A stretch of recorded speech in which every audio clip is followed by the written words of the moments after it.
not sure what happened there, but here we are with Counterclipping show number 156 for January 15th. I had to check the date, 2024. So welcome everybody to the show. I am assured that everyone is behaving in the chat this evening, so that's great. I'm not sure what happened last week. I assume somebody was having a bad day. I didn't feel like it was totally out of control, to be completely honest, but somebody was having a bad day. So it happens. I'm not going to force anybody to watch the show. Anyway, tonight we're going to talk about Wargame aesthetics from a number of dimensions, and we'll get to all that. I am clipping, not Beyond Valor, but random ASL stuff. This is actually stuff from Quadigare. I have 2 3-inch boxes full of unpunched, unclipped, unorganized ASL counters. So rather than not overthinking it this week, I just said, screw it, I'll just clip some ASL stuff. At least I'll get actually 3 counter sheets out of the way. I won't get 3 full sheets clipped, but 3 counter sheets don't need to go back into those boxes. So it's an enormous quantity of stuff, even though I have a moratorium on buying ASL stuff at the moment. So as we get started here tonight, I'd like to remind everybody to thumbs up the video, subscribe to the channel if you're not already subscribed. Shout out to the patrons of Ardwulf Lair, without whose support and encouragement, it wouldn't be possible to keep doing this stuff. So thank you, patrons, and everybody else that supports the show, whether that's through any of the official things or just being here tonight. It is much appreciated. We have, what are we drinking here? We're still trying to do away with Mr. Basil Hayden here. What is this, 40%? An allegedly high-end bourbon like that should be bottled at something more than 40%. It would probably be a good idea if I were to just sit down and organize starter kit stuff. Let me get the ticker up here. So boom, there we go on that. I might have to make an adjustment to the ticker, but I'm not doing that live on the air. I have no idea what I was just about to say. So anyway, I feel like the sound has been weird lately. Hopefully it's acceptable. I don't want to have persistent, constant sound problems, but I also want to do a microphone upgrade this week. That'd be nice. This year at some point. So hopefully we can get that done, and your support is instrumental in making sure that happens. New camera, new microphone, and a filming rig that will sit above the new game table. I have made progress this week. All the painting, except for the lid, is essentially done. So we just have to start moving stuff into the basement, and hopefully that will happen no later than this weekend, and then we can do final assembly, which should take all of 20 minutes. And then I can start working on the top, I should say the lid. And then we will be in business, as it were, and I can start thinking about how I'm going to work this camera rig thing. So before we move any farther, let's give a big shout out to Alan Salazar, Big Terp. Welcome to the show. Board Gaming Geezer, Brent McCabe, Chad Kennedy, Chet Bell, Dale Brady, Doug Blayart, Groucho Marks, HUN644 New, the legend himself, Fucko is here. Jeff Anderson, Jeffrey Wesovich, Joe Faust, Joe Okabayashi, Joe Perez, Joel, Joe Mentum, John Longshore is here, John Mogg, John Madison, John Clark, Carl Crater from the Wargame Bootcamp, Kyle Harris, Manders, Mark G. Mason Duke, Meandering Mike, Michael Evanzini, welcome to the show. Neil Bedke, Patrick of Patrick's Tactics and Tutorials, Perfidious Albion, Perry Sparopoulos, Richard Leclerc, Rob Johnson, Stacking Limit is here. Stigler, the crankiest man in wargaming, is here. Tim Greenhaw, Todd Cox, Tony Mammal, Vicky, welcome back to the show, and Winterson. So thanks everybody for coming out. The numbers are going to be pretty good. We're not up against the NCAA championship game tonight, but I am aware that there is some football happening. I don't care, because the Browns reemerged as the Browns when they played the Titans, or the Texans, I should say. So that happened, and we don't have to worry about them for another 10 months or so. So hopefully everybody is doing good. It is very cold here. It was up to 9 degrees when I was outside, so that was fun. Yeah, good for Michigan. It's about time. They're a little late to the party on that. Chad Kennedy has just started a Grant Takes Command scenario. That's outstanding. I was actually looking at that stuff. I need to Wendnard, thank you so much for the copy of East Wind Rain. It is much appreciated. You can't see it anymore because I framed it out of the shot. But it is much appreciated. And Steve has joined the Patreon. Thank you, Steve. I will eventually get Patreon is not great at notifications. I sometimes get email notifications. I'm set up to get email notifications when like something changes. Sometimes I get them. A lot of times I don't. It's actually fairly annoying. And so to maintain that Patreon thing, I gotta go in every so often and actually extract everything as a CSV and then figure out who's where at that particular time. Let me make the statement that the RPG sessions that are starting next month are all full at this point. Those who have gotten spots, at which filled up really fast, by the way, like within hours. Um, those who have gotten spots have been informed. I'm going to send out a follow-up email to those folks during this week sometime so that we can arrange the character creation session. And the idea will be to do character creation, and then I'll go to Winterfest for a week, and then we'll come back and have the first session 2 weeks later. So that is the plan there. So that ought to be exciting. For those who didn't see it, the Armchair Dragoons digital convention was this past weekend. And in addition to all the great events that took place during that thing, there was an OCS boot camp that was broadcast on Saturday night. I thought it went extremely well, but some people, but not everybody, seems to have had issues with the sound. So if anybody would like to watch, I mean, it is almost 3 hours. I did not myself review the entire thing. If anybody would like to watch that and let me know like exactly where in that video the sound is bad, I'd love to know. But that is absolutely a thing that has been identified as something I want to fix this year. This whole control the sound through Windows thing is for the birds. I'm getting tired of having to constantly monkey with the mic gain. I should not have to do that. I'm literally sitting here holding it on 70, and it'll just, as soon as I let it go, it'll drop back down to 30. Super, super irritating. Some of that may be my bad habit of moving around. That's possible, but I'm trying to do less of that. So I have to have a little bit of mic in frame, and that's just going to be the way it is. Some of that might be. Let me check something here.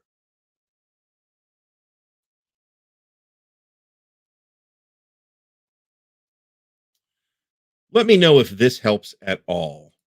That might be a StreamYard deal. So let me know if this sounds improved in any way. I just made a slight change.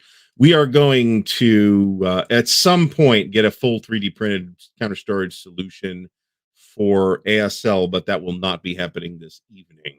So unfortunately, the mic does not go to 11. I wish that it did. That would be great. Yeah, there we go. So we're all good. All right, so it sounds louder, boomy, not good. Sound seems okay, better. Okay. Okay, it's adjusted itself back down, but I've got this. There's like a setting in StreamYard where it can automatically adjust mic volume, which sounds like a great idea. But I have a feeling that it's fighting with Windows's capability of doing the same thing, and that's pretty annoying. So let's I think we can get rid of echo cancellation too. So let me know. Okay, so I've made a couple adjustments on the StreamYard side.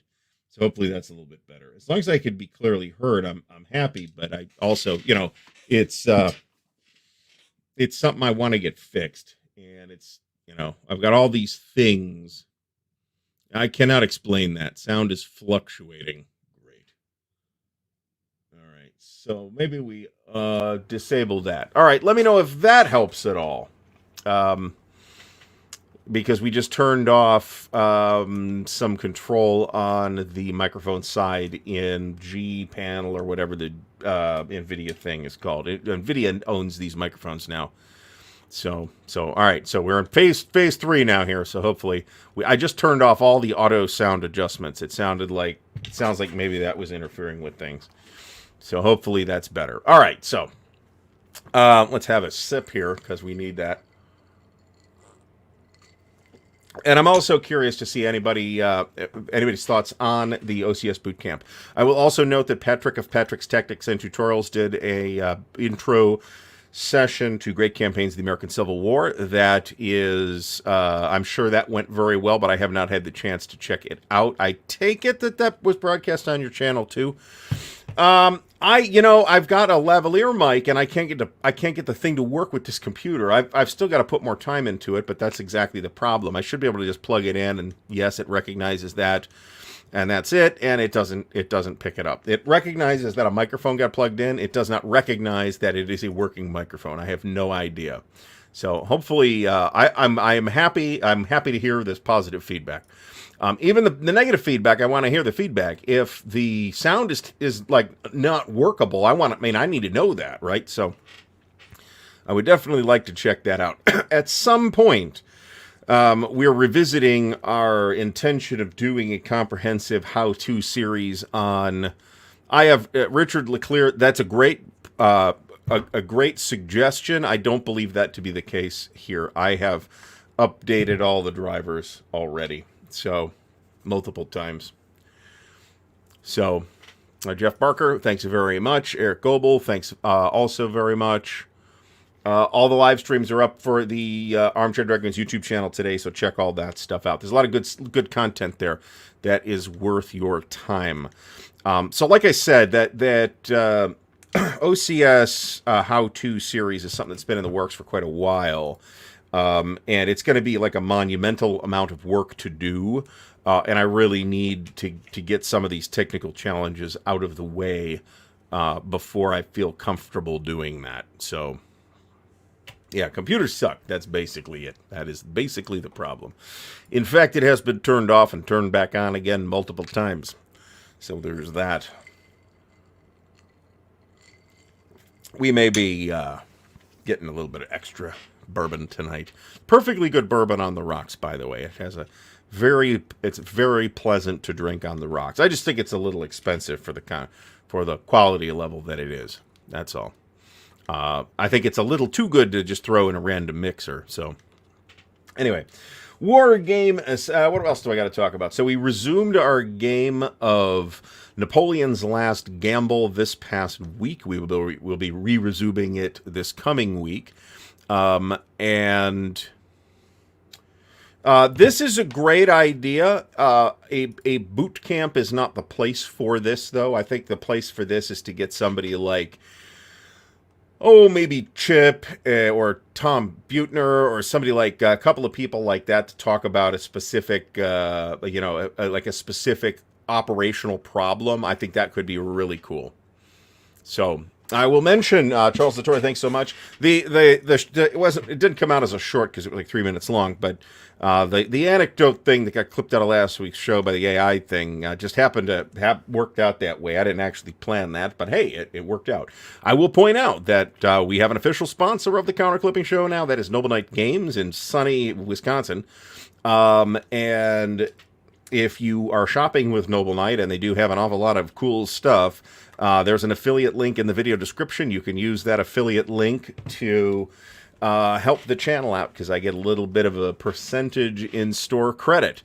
So that brings me up to my our channel initiative of this part of 2024, which is the Campaign for North Africa. We are at 13% of our goal in Noble Knight store credit to buy a copy of Campaign for North Africa, which they do not, I will point out, have in stock at the moment. But when they do, and it'll show up sooner or later, I would like to be poised to pick it up. So how you can help by just buying stuff that you were going to buy anyway from Noble Knight. Use the affiliate link, and I will get a little bit of a kickback. So hopefully that will work out for everybody. I am very pleased with the way that has worked out so far. So this is exactly what we're calling it. We're calling it the Campaign for North Africa. I got to put that on the ticker here, though. because I came up with that after I did the graphic. And I'll update the graphic. I probably won't have an update on this more often than about once a month, but there's where we are right now, 13%, which I'm absolutely delighted by. I thought it was going to be like 4%. So we are thrilled with that. And when that happens, we will make the purchase, and we will do some video on campaign for North Africa because Matt Colville let us all down. So, yeah, I looked at that. I don't have the trouble is I don't have this amount of cash. And I was unwilling to do what it would take to do that. So, I did notice that, John.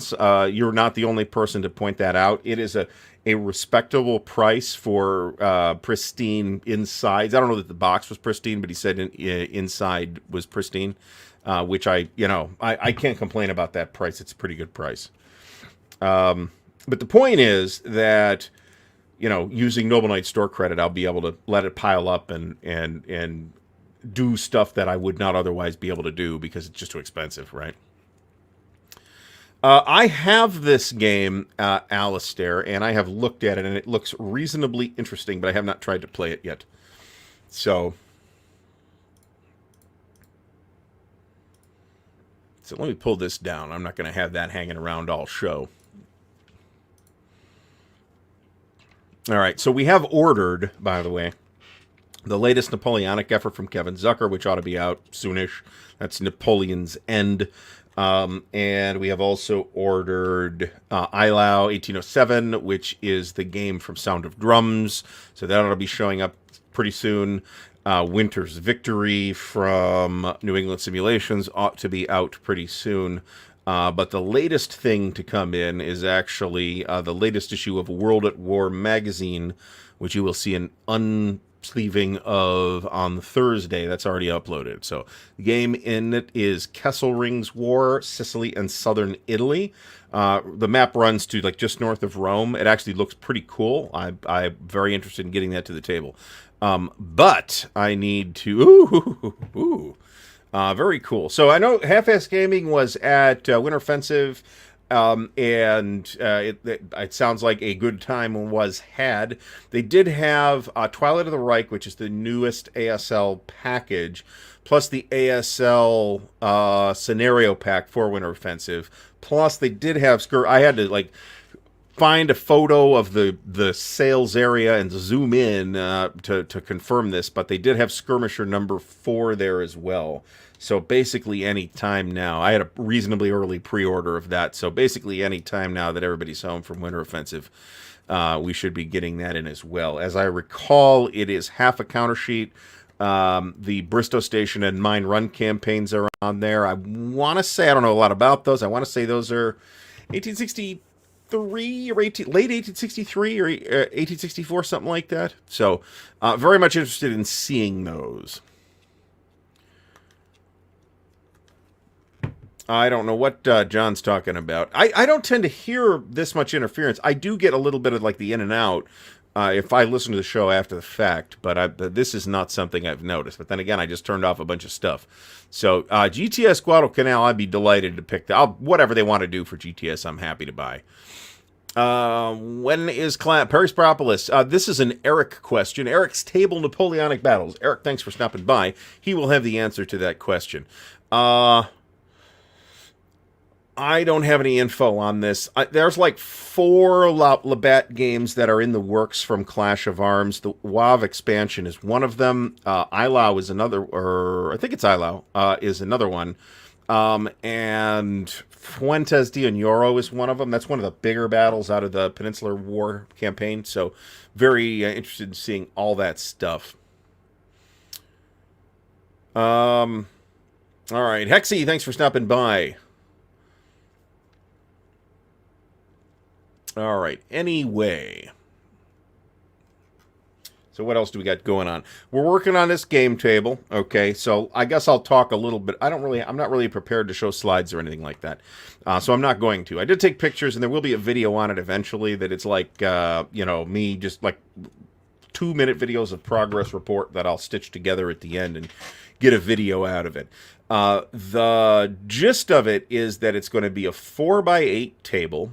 4x8 playing surface. there will be a raised lip of about 2.5 inches around the circumference. And that lip, those lip panels are held on with carriage bolts so they can be removed. And I can potentially add an additional like bump out table basically wherever I want on that table. And therefore squeeze in a number of other games that have, weird little map extensions like the Devil's Cauldron. The Greatest Day is like that too. Actually, this table will actually fit the Greatest Day if this is the Gold Juno and Sword one. If it has that 2x4 bump out table. So that's a later project. We're not doing that right now. Right now we're just trying to get this done. But once all this like stuff's out of the way up in the garage, I can start working on the lid as well. And there will be, that's what the lip is for. There will be a lid to keep the little demons out of the damn thing. It's 4x8 is big enough for I've got a lot of big stuff. So there's more big stuff than I'd like to admit that won't fit on a 4x8 table. Let me put it that way. At 4x8 is not too wide.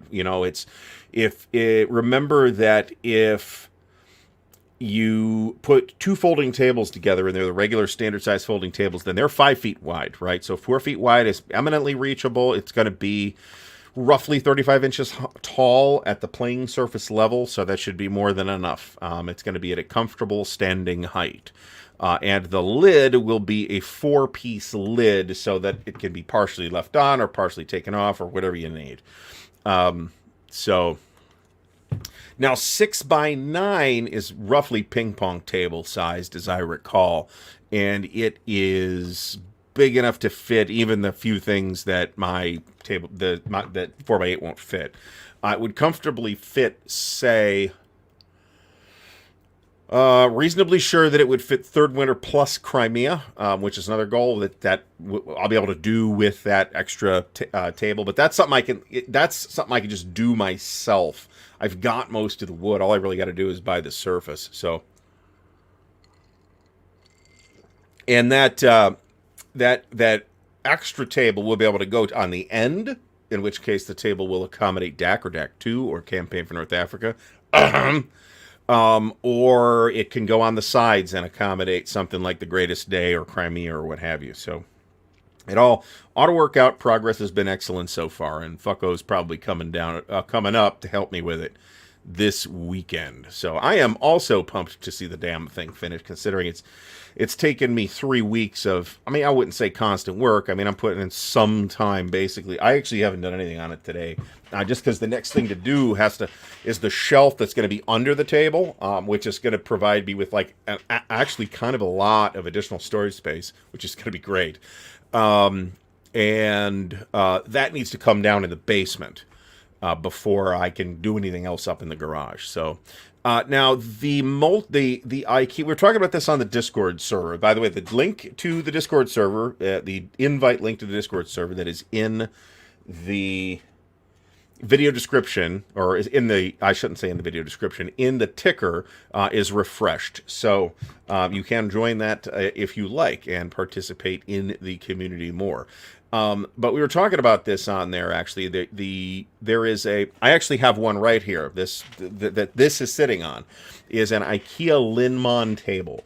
And so what it is they have a variety of different tabletops that you can buy in different sizes and weights and configurations or whatever. These are like the cheapest brand. This thing is like $20. Okay, just the top. You got to buy the legs separately, and the legs can be anywhere between $2 or $3 and $5 or $6 each.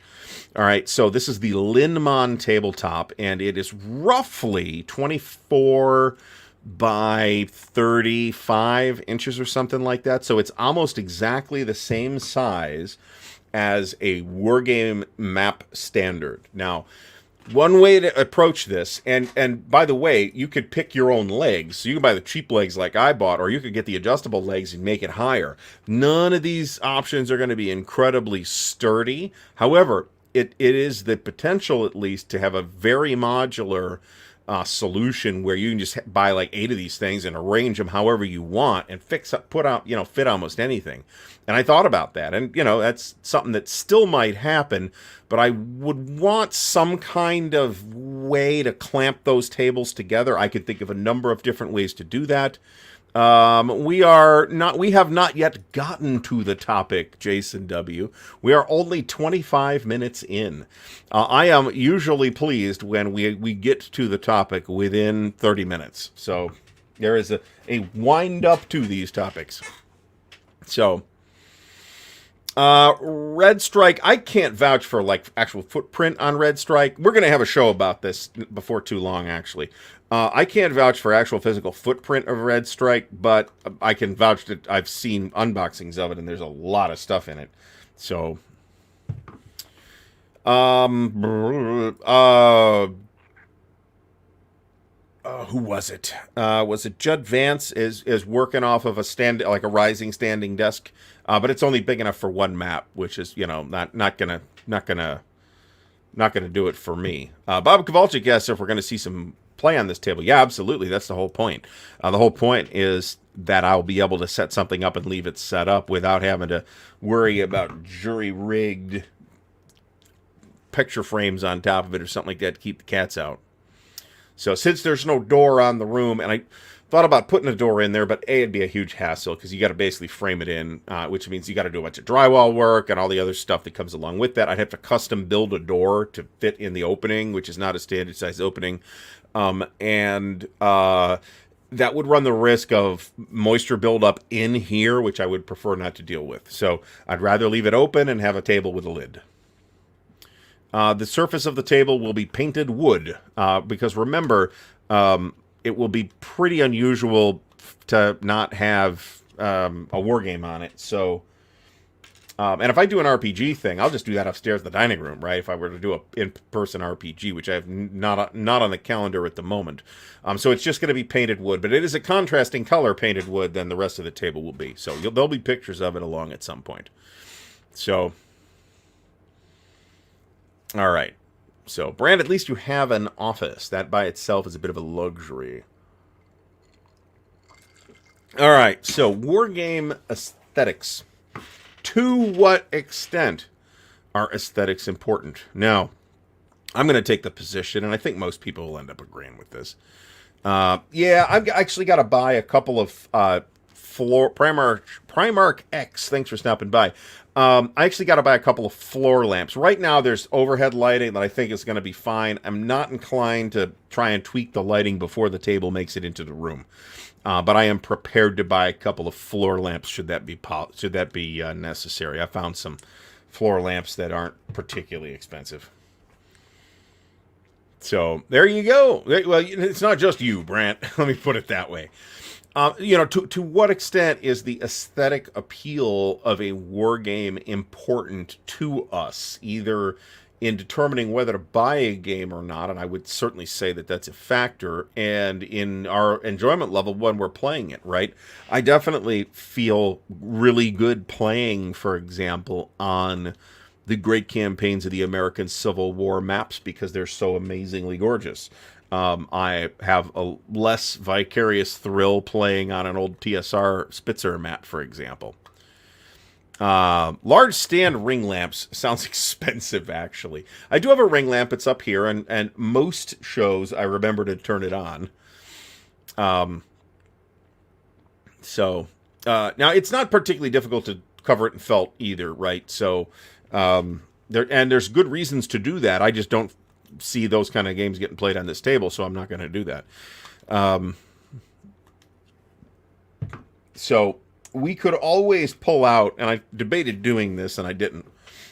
We could always pull out our favorite examples of attractive games versus unattractive games, regardless of which particular component we're talking about, right? We've got that legendarily horrific box art for that Avalanche Operation Husky game, for example.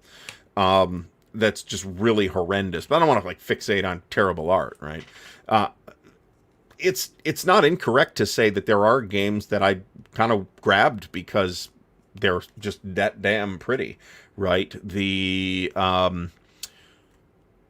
Army of the Heartland is one of them. That's the John Prados Civil War Operational Series from Clash of Arms. System looks interesting. It does not look, I think, there's a reason it has not overtaken great campaigns of the American Civil War, I think, but in terms of visual appeal, but man, those maps are really, really nice. And I guess I'll point out that Rick Barber did some of the maps, or did the maps for Grant Takes Command, I should say.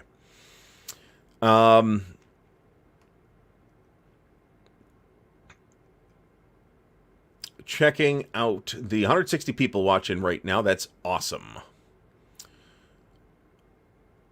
This is very plausible, and the overhead lamps are going to be pretty glare intensive. I already got the plexi picked out, by the way. I'm just going to buy plexi from Amazon. I can get a 4-pack of 2x4 foot sheets of plexi. Whatever plexi arrangement I want it to fit exactly inside the table. So I've got holes drilled in the table. There'll be video on this. There's holes drilled in the underside of the table so you can reach up underneath and poke the plexi out to get it out. I want it to fit exactly. I don't want to be shifting plexi around or any of that bullshit.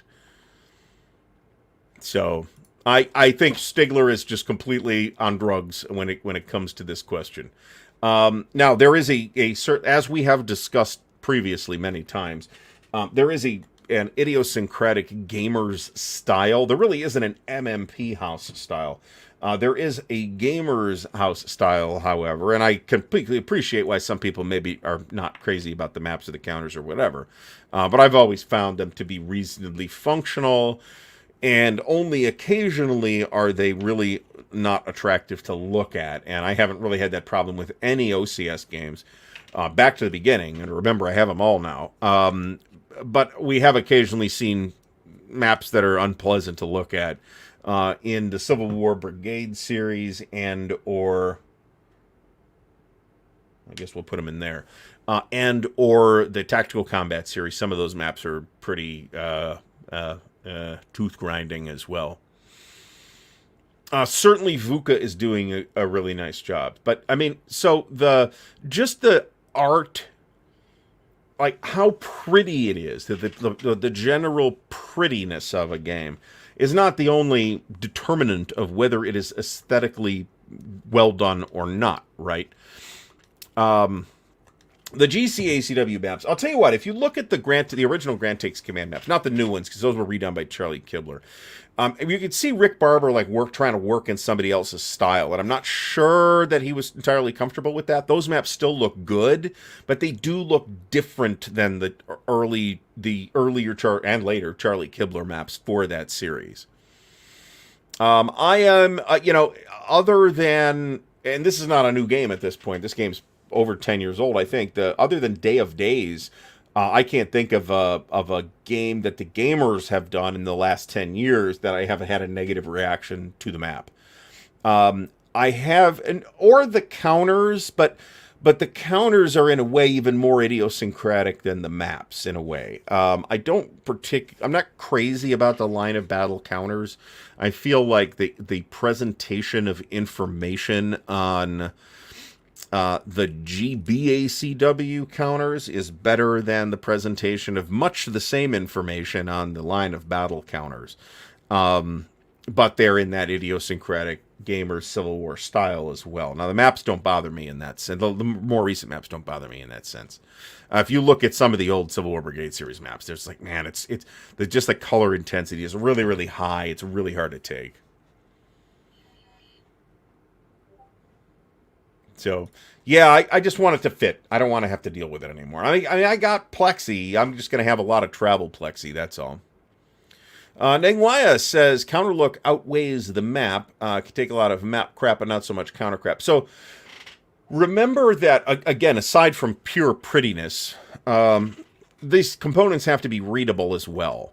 And often, but not always, that is more of a worry with counters than it is the map. Because the map at least is a poster-sized map in most cases, where in many cases, we're talking about half-inch counters, right? It is difficult to fit a lot of information on half-inch counters, or, even if you scale them up, right? You look at I guess ASL is an extreme example, but you look at the 5/8-inch vehicle counters for ASL, and there's, what is there, 30 different numbers or pieces of information on there? I mean, it's crazy. So,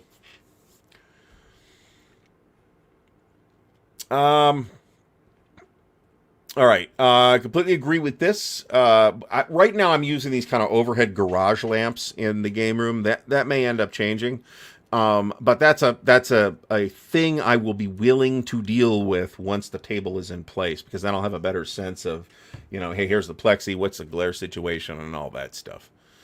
A lot of people like Day of Days. I did not like it for a number of reasons, one of which is the fact that I don't like the map. I like everything else that I've seen out of Nico as a map artist and as a box artist. And there's nothing wrong with there's nothing wrong with the box. The counters are like some SCS games, and this is much less true of OCS, but it's also somewhat true of GTS games, actually, to break outside the gamers for a second. There is a tendency in a few of the SCS games to use lurid counter colors. And as I recall, Day of Days suffers from that as well. And It Never Snows definitely does. I forget which formation is the shocking hot pink. So there's that. I have not looked at crossing... Wait a minute. Nope, I have looked at crossing the line. So, yes, all the Vuka stuff is really nice. And those guys are kids, man. They're like 20. It's like, wow, these are kids. Glory and Empire looks nice. We'll be doing some stuff on Glory and Empire in due time. 1914 Nach Paris is extremely attractive, and there is another game coming that's going to use that system. I don't remember the designer's name, so I apologize for this, but that 1915 Romania game that was getting worked on in the context of Mike Resch's series out of GMT has now been moved over to the Nach Paris system and will be getting published through I think through Vuka. So sign me up for that, and that makes me probably want to buy Nach Paris too, to be honest. But that was something I wanted to do anyway. Let's not to put too fine a point on this. Lots of us aren't getting any younger here, okay? So my ability to squint through eye strain is not as high as it used to be. I used to have very high tolerance to small print and stuff like that. That's really much less true now. So I would just I don't have really serious vision problems. My eyes are old now, so that is now a factor where it didn't used to be a factor. It's not a critical factor for me, but it's something I will keep in mind sometimes. Let's see how we're doing this here. I think we'll just use these. That's something I will keep in mind when I'm looking at something. If I feel like it's just going to be too hard to read and I'm just going to give myself a migraine playing it, then I'll probably skip it. Fortunately, none of the series I like are in danger of doing that. Whatever you think about the aesthetics, and this is an important component of the overall discussion that we're this topic, right? Whatever else you think about the gamers stuff aesthetically, generally usability has never been an issue with that stuff. Now, I can think of a few examples where there are some contrast problems. But it's generally not a big issue. Even in Deck 2, actually, there's some units that are maybe the contrast isn't as good as it should be. Contrast is a huge factor, just a huge factor that a lot of I was about to say graphic designers, but a lot of people working in graphics in war games are maybe not as aware of as they ought to be. I am not convinced that a lot of these people have actual graphic design credentials, and I certainly do not. So, right, I'm completely armchair in this. The Great War in Europe counter font is Eric Goebel's favorite. So, did they use the same counter font in the GMT version as they did in the Command Magazine version? Because I think of that font as the Command Magazine font. Command Magazine had a very distinctive graphical look, and I assume that's because the same people or person did a lot of the graphic design work, but I don't know who that may have been. Somebody here will probably know. Frank Davis asks, what makes one map more attractive than another? What objective or subjective criteria do you use? I mean, if we're just talking about... so another great example that I like to bust out when this kind of question arises is balance of powers, okay? And I'm talking about the map specifically. The counters, I think, I have no problem with the basic graphic design of the counters, with the hats. It's unusual. It's an unusual piece of Wargame graphic design. I don't think it's bad in any way. The only issue I have with those counters is that in some examples, they're on some of the nationalities, the contrast is an issue, and they're a bit hard to make out some details. However, if you look at the maps, a lot of people complained about those maps. And I don't think those maps are bad looking at all. So clearly some people said, hey, I have a subjective issue with the way these maps look. Okay, that's fine. You know, it's art, right? We're going to say that. I felt like the bigger issue with those maps was not that they were ugly, but that there were, again, contrast issues that created extra hassle that didn't need to be there just because the artist didn't. So I'm reluctant. Mark Mahaffey was the artist for that game. Okay, so I'm reluctant to blame the artist because sometimes the artist will be working on, you know, in whatever medium the artist is working on, Paint, right, Photoshop, or whatever it is, Illustrator, what have you, and then when it goes to actual print, the color tones will be different, right? That is something that should be accounted for. That's why you get proofs, for example. So I don't know what the process was for that game specifically, or Mark Mahaffey's process in general, to say how that got missed in that particular case. That, you know, it could be somebody should have checked it. Yes, that's true. I don't think it's a huge deal, but it was annoying. So. This is the game I was talking about. Nangwaya mentions Romania 1916 Prelude to Blitzkrieg. Very interested in that. I will... All right, so Tony Mammal hates it when stuff is too glossy. I also prefer less glossy. So, for example, I selected and or inherited satin finish paint for the game table. I didn't want it to be too glossy, but I also wanted it to have some level of durability. And glossy is more durable than flat, so I picked a satin finish. I think there's like a semi-gloss too, but I had a satin finish, so that was, you know, just coincidence. I'm not sure I've seen this map lately, Thomas Harrison. I can tell you that some of the, I mean, like the Black Wednesday maps are, again, just kind of a bit much. But I have a preference for flat colors as well. I prefer flat counter finishes too, but hardly anybody's doing that now. The only publishers that are doing that are, well, some of the GMT stuff has been more of a matte finish. Not quite matte, but like New England Simulations and Thin Red Line have a matte finish counter, which I really like. And in Thin Red Line's case, the maps are like that too. I also don't like the over glossy thing. One thing that I notice is that sometimes the glossiness will chip away, and you'll lose ink on where the maps get folded, and I don't like that. That's something that was happening with Compass for a while, and hopefully that's gone away completely now. So, Alistair Logie, thanks for stopping by. We'll see you in a bit. John Longshore says the Triumph of Chaos from Clash of Arms is one of his favorites. Fantastic looking game, the riddled with errata, but it's a fantastic looking game, and it is, in many people's opinion, the definitive game on the Russian Civil War. Perfidious Albion says at one point there's only so much info you can cram into a single counter before it becomes dysfunctional. Yes, I completely agree. I'm reluctant to work out an actual number limit here, but there is clearly a limit. Jason W says likes maps that have a hand-drawn feel. So there are certainly maps like this. Rick Barber, I'd say this was characteristic of Rick Barber's map style. I would also say that this is a map style that was used in the somewhat legendary Iron Crown game Manassas, which was featured on the We Will Move On Your Works podcast. I think it was the first one that they did, and they really liked that game and really liked the map. And then I went up to BGG and looked at the map, and I'm like, yeah, I don't like this. So, you know, there is definitely a huge element of subjectiveness that you got to just be aware of, right? I'm not going to like everything that you like, and vice versa. So,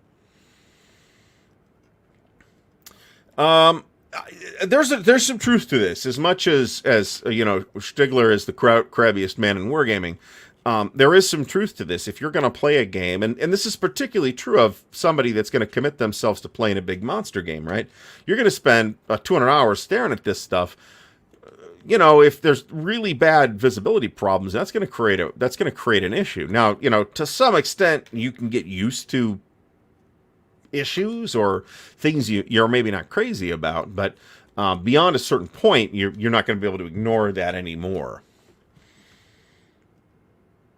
I feel like I do not understand Stigler's taste in map graphics, though, because he has repeatedly expressed his dislike of the gamers maps, but also the maps for Panzer from GMT. And while I don't think those are anything special, they think they're fine. I mean, I think they're fine. I don't think they're remarkably worse than the Combat Commander maps or the ASL maps, for that matter. I kind of probably like the ASL maps better, but that's, you know, a lot of that's just nostalgia too.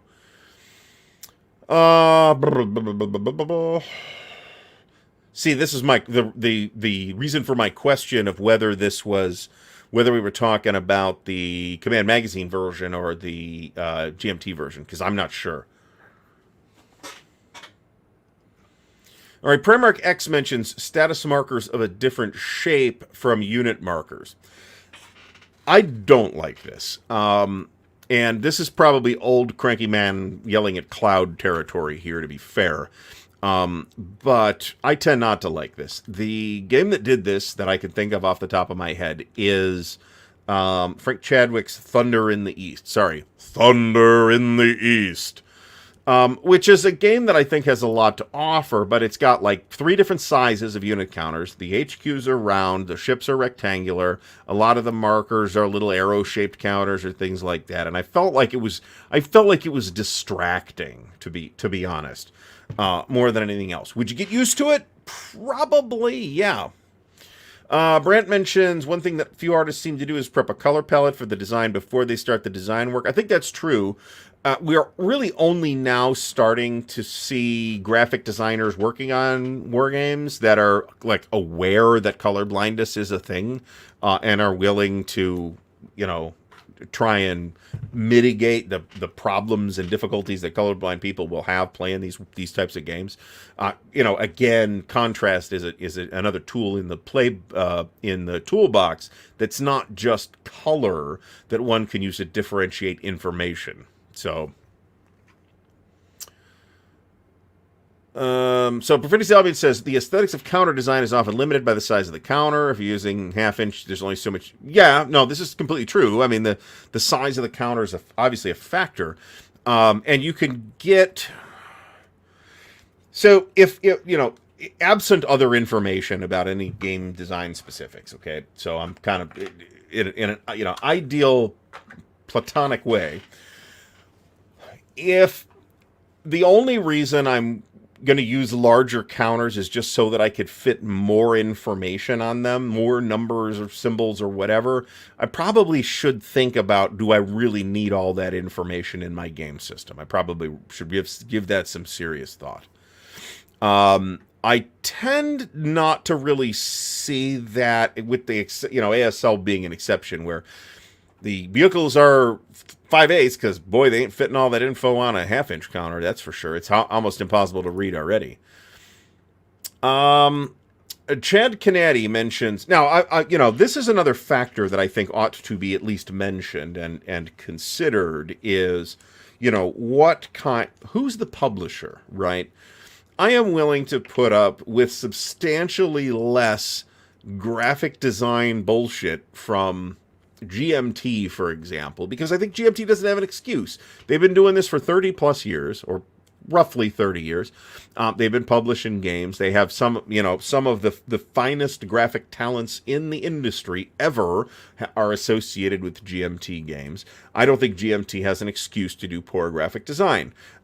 Generally, or poor art, but recognize that graphic design and art are related but not the same thing. So I'm unwilling. A lot of what I see out of GMT that I have reservations about, that's making it sound like I think this is a bigger problem than it is. It's an issue I do see in certain games with GMT physical systems design, to use the Simonsonian term, in terms of how game components are designed to enhance play. I think in at least some cases GMT could be doing that better.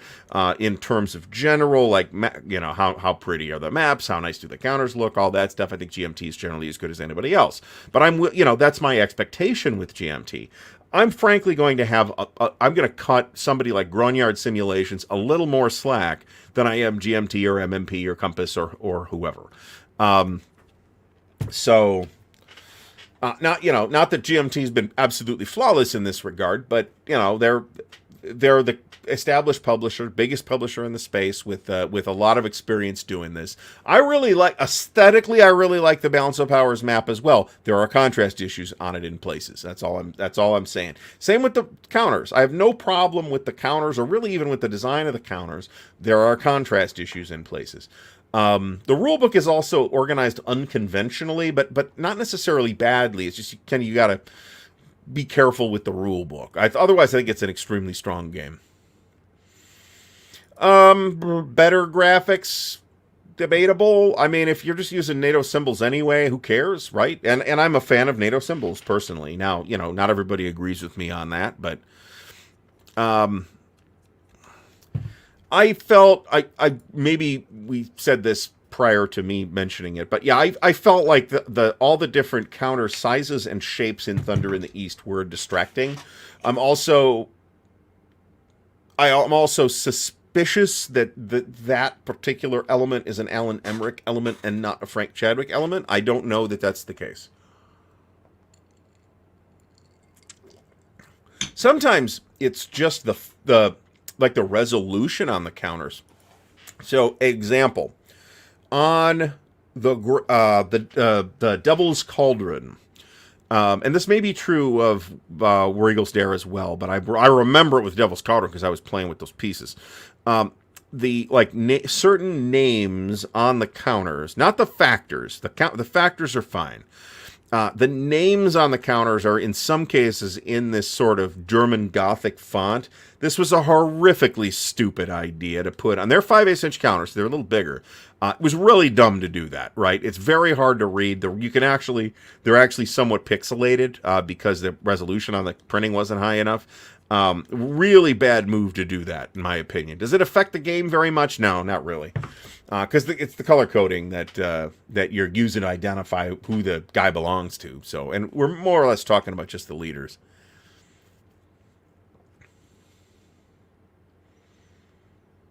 Another game that does this, though, is Paths of Glory, and a lot of the Paths of Glory descendant games is that they have, in the case of Paths of Glory, they'll have little units that are 1/2" counters and bigger units that are 5/8" counters, or whatever the figure is. That is... Was it Paths of Glory that I first encountered that? It may have been, but a number of Paths of Glory type games have also done that as well. In the case of Paths of Glory, the small units are corps and the big units are armies. But Thunder in the East did that to the tune of 3 different size counters for unit sizes, plus round HQs and triangular this and arrow shape that and a bunch of other stuff. John Stanley, thank you so much. It is much appreciated. Is weak eyesight a reason for the rise in card-driven games? Larger font and ability to place more information on a standard card compared to a counter. I don't think this is a motivation. It may de facto have resulted in this, but I think I think the tendency generally to use cards more often nowadays than we historically saw them in wargaming isn't so much that they're trying to keep information off of a small counter. It's that they're trying to keep rules on the cards instead of in the rule book. In principle, a lot one of the things you can do with a card-driven game is put a lot of the rules on the cards, so the basic engine of the game is relatively simple. Plenty of examples that maybe have not followed through on that particular promise as well, where you have a card-driven game that is nevertheless very complicated in the rules and not just on the cards. But no, I don't think that's a factor as such. But I do think that the tendency, this is something Richard Garfield talked about after in the wake of Magic the Gathering, is like, hey, we were able to make the basic rules really simple because most of the rules you need to play are on the cards, right? The individual card rules have individual rules that are on individual cards, and that lets us keep the rule book lean. Now, however many years later it is, that like the tournament rule book for Magic the Gathering is like 300 or 400 pages or whatever. It's like rivals the ASL rule book. Last I looked, it's been a while.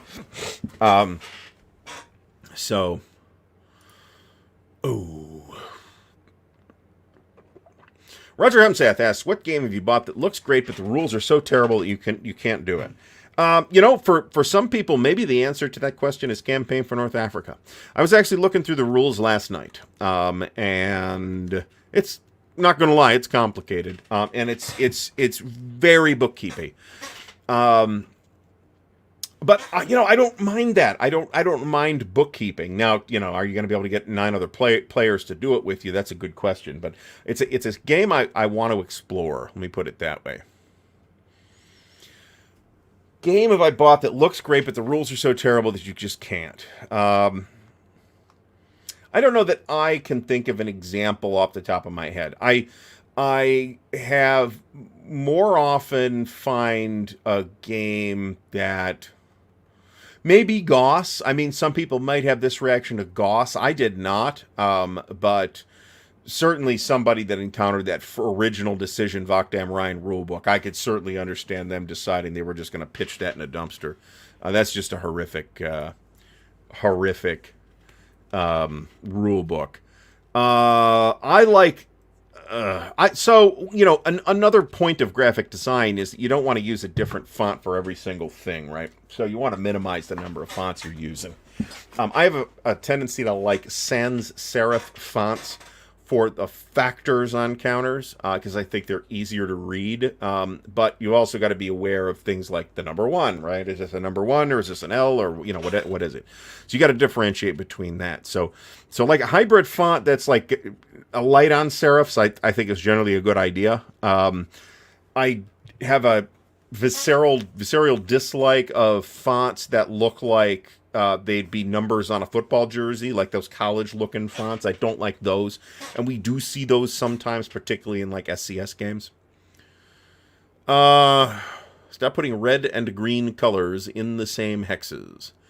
I'm not sure what the specific example we're talking about here might be, Matt Van Wielden, but I mean, certainly red-green are colors that some folks have problems with due to color blindness problems.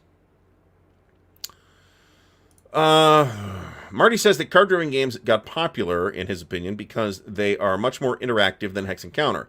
Also, cards allow you to put rules exceptions on the cards versus forcing rules lookups in the book. Yes, that second part I definitely agree with. I don't think that the mechanism is necessarily more interactive than Hex and Counter. However, if we look at some classic CDG examples, and there's no clearer example that we're gonna get that's clearer than We the People. I wouldn't necessarily say that's more interactive, but what it is it's an I go and you go and I go and you go, but me going and you going doesn't take 45 minutes, right? I'm going to go and I'm going to activate a couple of things, and then that's it. And then you're going to go and you're going to activate a couple of things, and that's it. So it moves back and forth very quickly.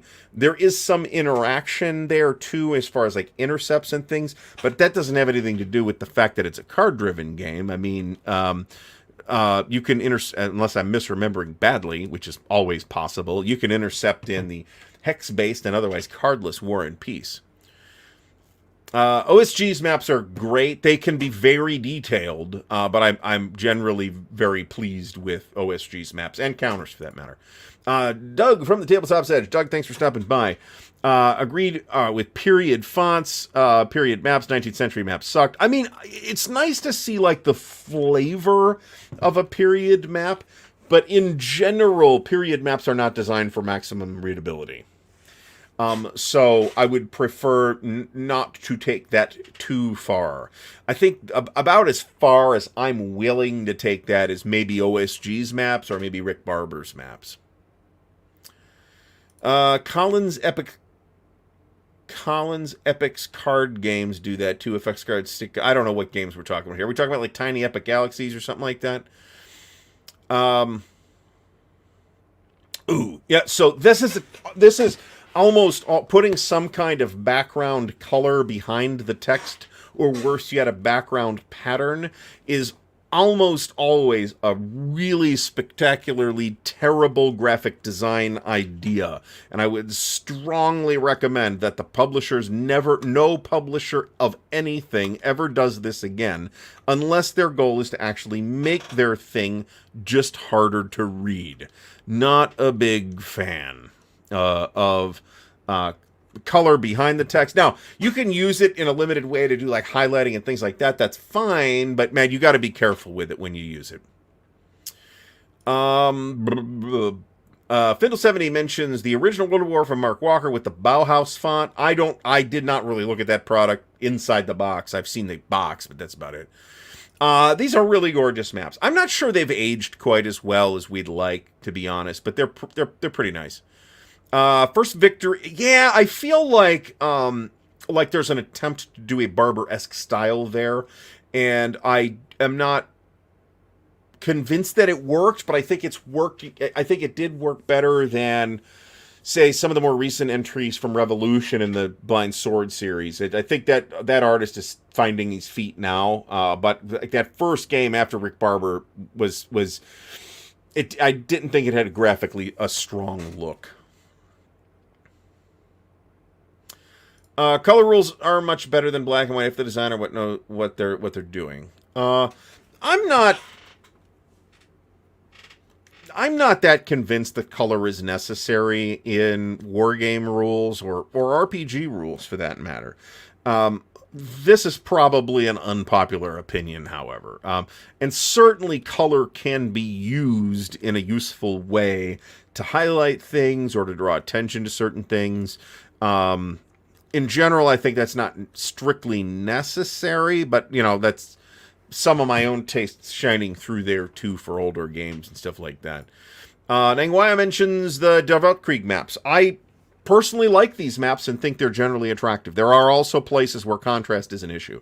And I specifically mean contrast, I specifically mean in Eastern Europe, and specifically where there are contrast issues between the terrain and the actual hex grid, where it becomes difficult to tell where the hexes are. That can be a headache. Literally a headache.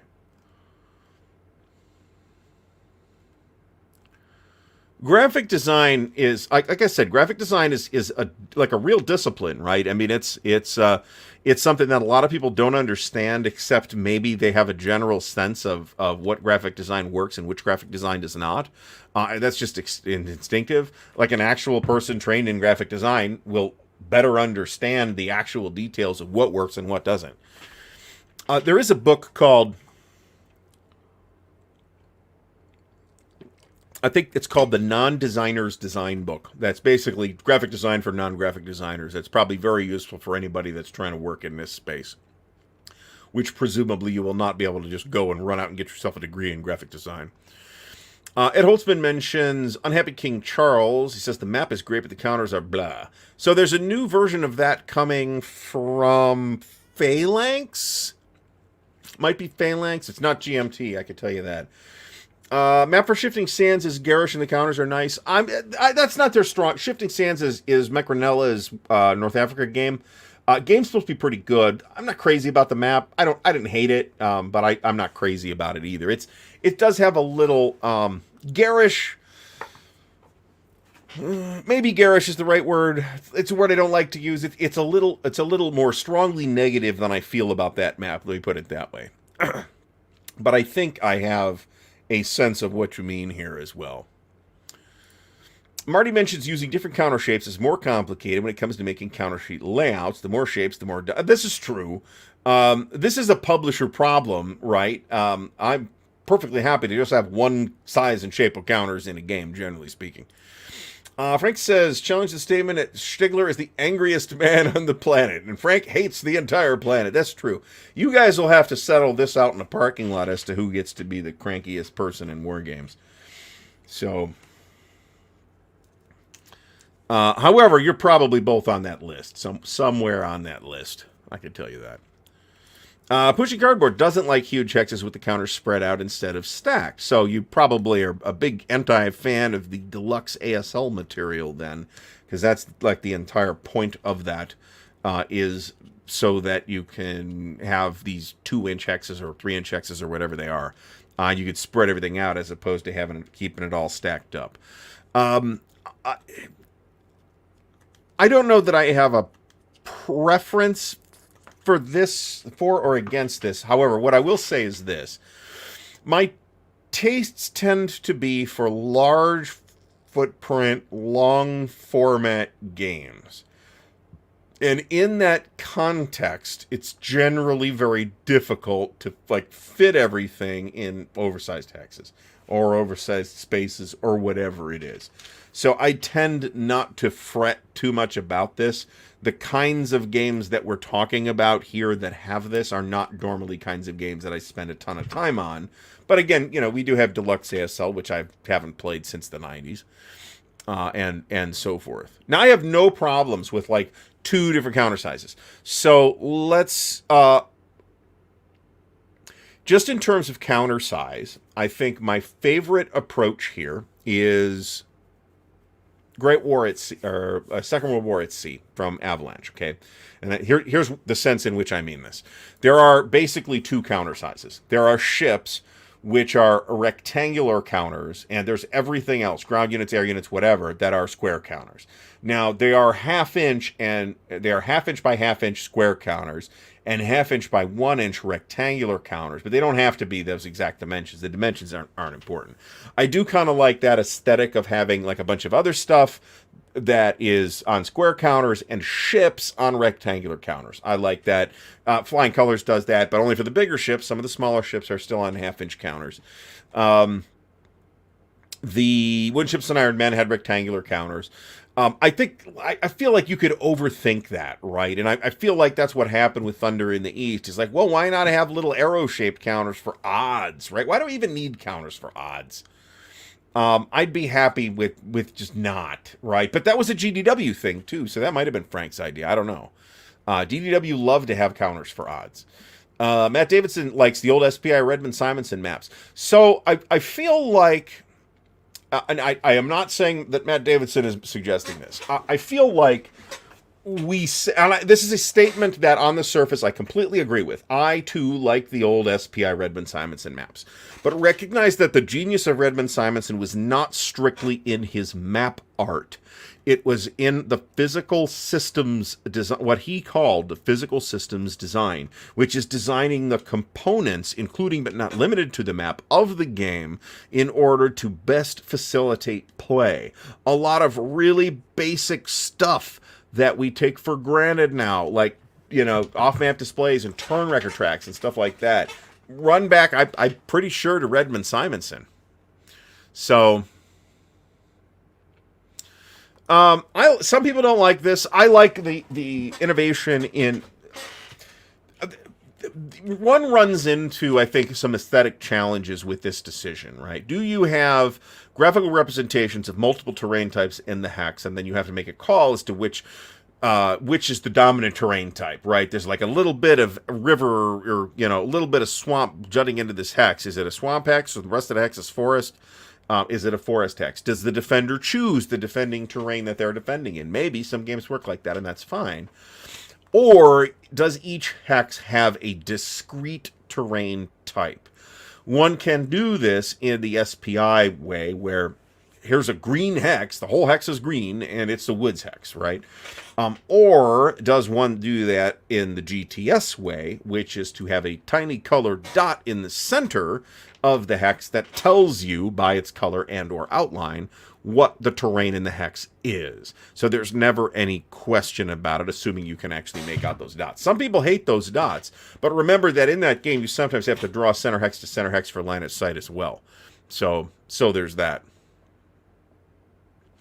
All right, folks, we are going to take a very quick break, and we're going to pick back up with, we are about 20 minutes behind, by the way.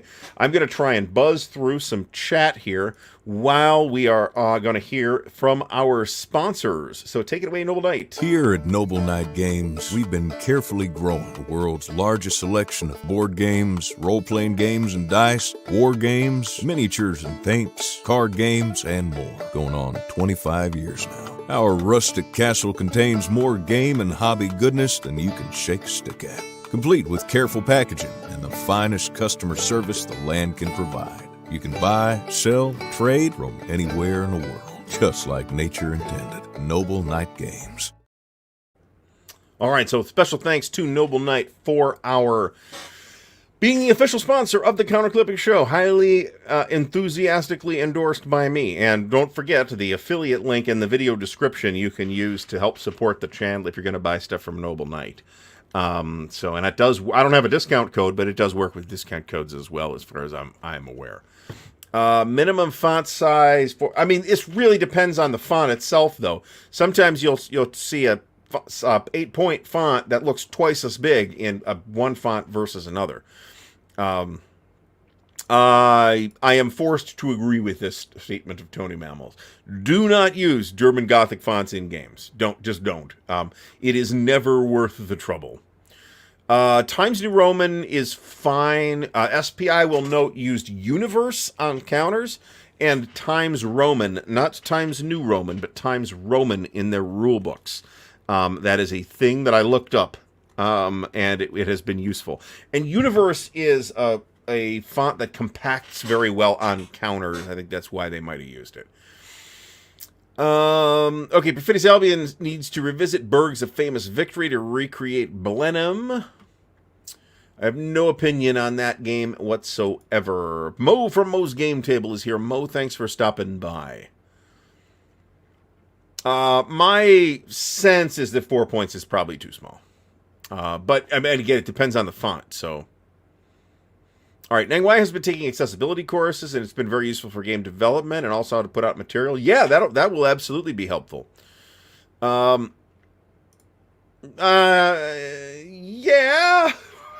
The fact that I'm older now, I'm sure that's a factor. Let me put it that way. No, I'm not saying this is wrong. This might well be a factor, but I mean, I'm just not as young as I used to be. I got all kinds of astigmatisms and weird ocular things and shit going on that I can't explain. So, all right, we're trying to catch up on the chat here. Alan Salazar doesn't mind the use in cubes, but the clear color cubes in Prelude to Revolution looks like a child's jewelry set. I also don't like the clear cubes, and that's strictly an aesthetic call, but I also feel like they're a little easier to lose on the map. So there's that. I prefer solid color cubes. What the cost differential is for solid color cubes versus the clear plastic ones, I have the vaguest idea. So, I have heard lukewarm things about the rules for Summer Storm, but the map is amazing, and it is Rick Barber's own Gettysburg design, and I would be very surprised if there wasn't something interesting to see in that game, given who Rick Barber was and what he did, i.e. a tour guide at Gettysburg. So I'd be really surprised if there wasn't a lot to like in that game, even if maybe the total package doesn't hang together the way you'd like it to. All right. The Eagle and the Sun. Yeah. Okay, so Richard Leclerc mentions the Eagle and the Sun. This is a kind of infamous product from the folks at Fresno Game Designs or Fresno Game Association. Maybe the single most incompetent publisher in the history of wargaming. Maybe not. I'm willing to entertain other suggestions there. But they did at least 20 or so games, I think, and all of them have significant problems. It isn't at all obvious that playtesting happened. Certainly editing didn't happen. Graphically, compared to the kind of state of the art at the time, which was like the very early 90s, they're really not bad, but they're certainly not going to, I mean, nothing, including Eagle in the Sun, is not going to like hold up to modern graphics today. It's just not. It looked decent at the time. It was definitely nicer than, say, whatever 3W was putting out, but that's about it. And the games themselves were undeveloped, mostly like literal trash.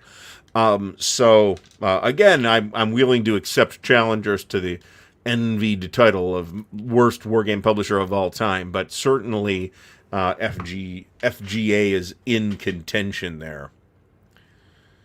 I like Garamond as a serif font, but I don't know that I'd use that in counters. I might use it in a rulebook.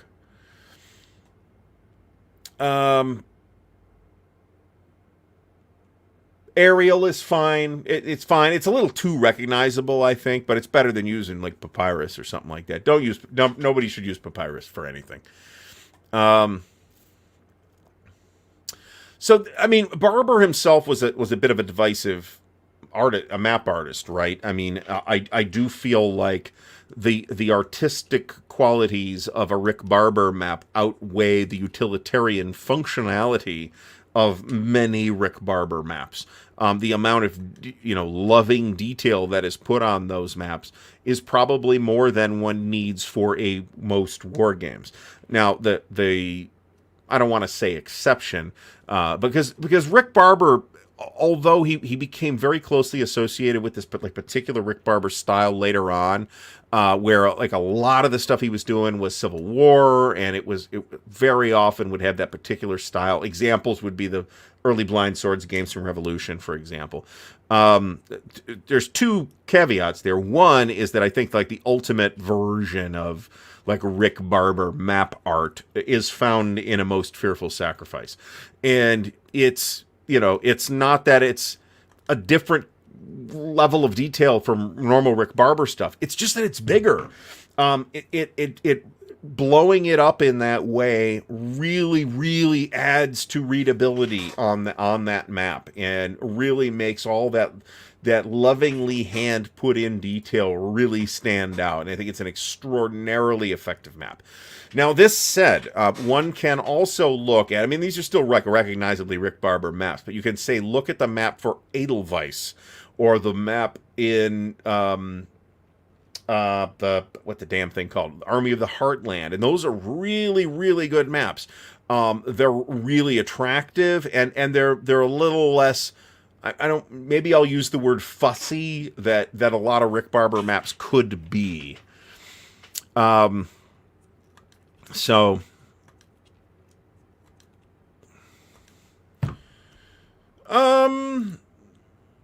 No, Stigler, I think this is exactly the opposite, actually. I think maybe they looked too organic, and consequently were like hard to read. I think if there's a problem with Rick Barber, I think that's the problem. Now, I also think that your other point about there being a certain Tolkien-esque cast to Rick Barber's work, I think there's some truth to that. And that's just a stylistic choice, but I mean, I could see that.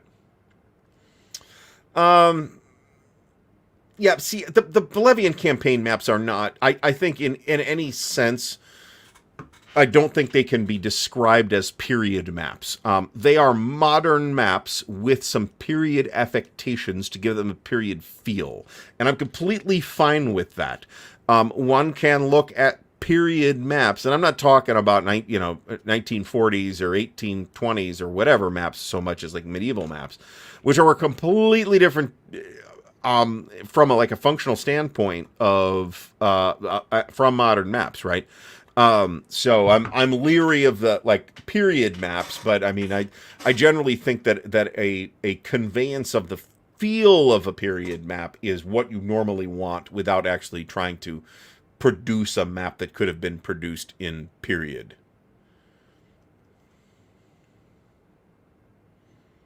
So, all right, Stigler got to this. How far behind are we? We are still 20 minutes behind. PDF catalog for Excalibur games. Nope, I'm good, thank you. They have some stuff that's pretty good. I'm not dealing with that. So, otherwise, Rick Barber's maps are not universally loved. That's absolutely true. Some people don't like playing on them. I think most people will agree that they are artistically masterpieces. But that's not the same as saying they're awesome maps to play on. Frankly, one of the big reasons I bought Edelweiss, other than having a relatively interesting looking system that I wanted to check out, was the gorgeous Rick Barber maps. I picked up Army of the Heartland for that same reason. I'm like, man, look at these. These are amazing. And, that was inexpensive. So, all right, we're trying to catch up here. I would call myself a Rick Barber fan, but, let's be honest, and some of those maps are challenging to play on, right? Frank prefers naturalistic maps that look less like the real world and more like a simplified game-centric representation. But he means he generally dislikes area maps. I'm trying to parse what I feel like this means. More naturalistic maps that look less like the real world. I would normally make the opposite association. That a more naturalistic map would look more like a satellite map. And a less naturalistic map might look more like an atlas map. I'm not positive we're saying two different things here, Frank, but I don't have like a big hate on for area maps, but I generally prefer hex maps. I'll cop to that. Trying to think of an example of a Mark Simonich map that isn't fantastic and can't think of one off the top of my head. I'm willing to entertain candidates, but can't think of one off the top of my head. Stigler asked about the Caltrops map grid. I don't have a big problem with this either. It's not my favorite design piece of artifice, but I don't have a big problem with this. I can tell you that I was seeing maps like that in the early 80s, but that would not necessarily be in Wargames. Early champions used that Caltrop type of hex grid, as I recall, and GURPS did too, but that came along somewhat later. In Wargames, not sure where that would have come from. I'm not sure that it was invented in Wargames. It might have just come from RPGs. That's possible. For a long time, RPGs would include hex maps, right? Aaron Smith says U.S. Civil War is his favorite game map. That's a glorious map, beautiful mounted map. I'd kind of like to have an unmounted version of that, to be honest. I think it'd be a lot easier to fit in the box if you had an unmounted version. That said, I got everything in the box, but some 3D printed magic was required, so... this is totally true. Boy, some of these UX people need to go back to UX school, too. Let me put it that way. I'm thinking of the John Tiller games, now from Wargame Design Studios. Those are horrific abortions of UI malfeasance, and they make those games that otherwise look extremely promising, immensely difficult to play and learn. Paradox games could use better UX design. So it's not like this is happening entirely smoothly in the computer game design space either. That's not the case. Phalanx is doing the new Unhappy King Charles. The proposed new map is fugly. I'm not sure I've seen it. Phalanx kind of overdoing it on pimping it out. That's a thing that happens. I don't hate that. But the game by itself has to. The game's got to sell itself to me, right? That may or may not end up being a factor. But that said, I've never owned anything from Phalanx. Part of it is like, am I paying an extra for all this extra magic ding dong stuff that I'm not going to really get any enjoyment out of? Maybe. I'm a simple guy. I like my hexes and my counters and beef and potatoes, and I'm cool. That's not to downplay anybody else's preferences, but that, and yeah, it's part of when I made my entry to the hobby and all that, and part of it's nostalgia and all that stuff. That's absolutely all accurate. So, Joseph Syverson, thanks for stopping by. Being a good graphic designer does not imply a sense of aesthetics. There are some strong designs that are plain ugly. Yes, I would agree with this. And I will come back to an example that we have already mentioned, which is Gamer's Civil War Brigade series. Generally speaking, there is nothing wrong with the graphic design of those games. However, they are, in some cases, just ugly. So, some of the TSR stuff was like that too. I mean, is there really anything wrong with TSR's Terrible Swift Sword map? No, but it's ugly. So these are two things with some overlap, but they can be completely disconnected in any given specific example. Vance Von Voorhees used center dots in his Syria 1941 game. I'd have to look at that, Jeff Beeler. I'm not familiar with that particular game. Map paper. Okay. So, Primarch X asks about map paper. We're seeing a lot of games coming out in durable, high-weight papers these days. The old maps get wear in the creases. I think the new materials may resist that. I am less convinced that the new materials will resist that. I think that paper weight by itself is probably for maps is probably a little bit less of an important factor than some people might think. I would much rather, for this exact reason though, for that sort of wear on the creases, is one reason why I would generally prefer games with matte finishes, and maybe lighter weight map stock too. Now, I mean, it's possible to do it too light too. I think I'm trying to remember which third-party ASL product it was that I did an unboxing of a few years ago that had maps that were printed on paper that felt like newsprint, and it was like they felt really flimsy, like it was going to shred in my hands at any time. And that's not. I mean, third-party ASL publisher, I may want to cut them some slack, but I mean that's not a paper stock I'm going to like, right? On the other hand, I think that one can reasonably say that New England Simulations is doing the best job of anybody with this stuff. But GMT, Clash of Arms, has generally done a really good job with map stock.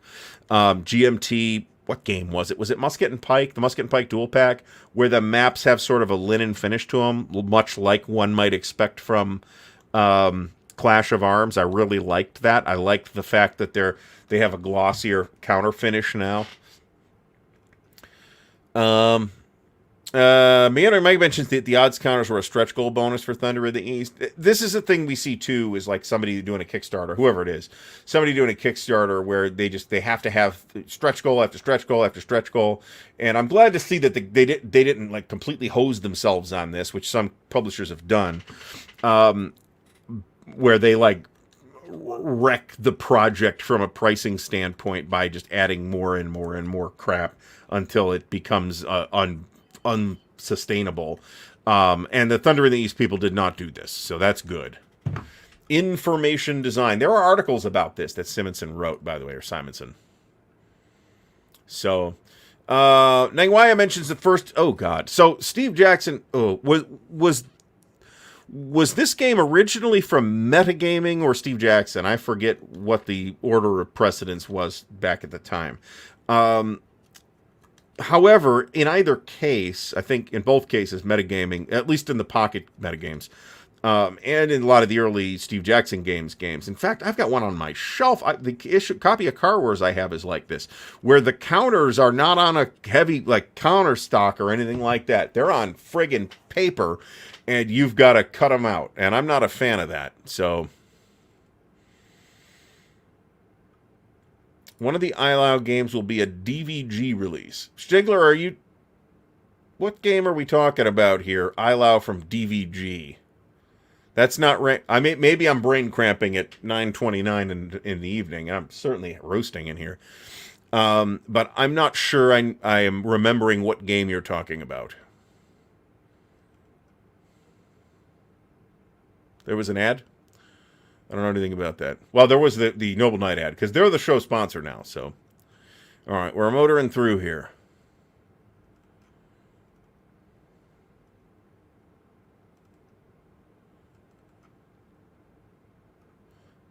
You get used to, I mean, honestly, you get used to, I was not crazy about this either. It's, that every 5 hex thing where you only number the hexes every 5 hexes. You get used to that, and it actually matches with how you actually find the hex that you're looking for, because you don't actually laser into hex 1624. You laser into 1620 or 1625, and you count up or down from there. That's how you actually do it, and from that standpoint, there's really nothing functionally wrong with that. Now, you may decide it's aesthetically ugly. I think that's a fair statement, but again, I got used to that fairly quickly. So,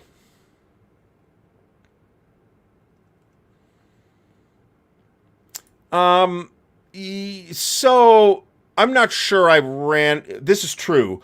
Joseph Syverson mentions the use of Gothic fonts for unit factors in Labatai. And I don't know that I can think of an example that I have seen. It doesn't mean there isn't one offhand where where they used a font so Gothic that I couldn't figure out what the numbers were. But sometimes they'll put the counter IDs in those too, and that I aggressively don't like that. I think that just makes it difficult to tell who's who. So I'd rather not. HMSGRD, I'm not crazy about their reluctance to improve their counters, but, Europa, in general, counters are easy to deal with, right? The numbers are not too small. Sometimes there were contrast issues, but for most counters, it wasn't a big problem.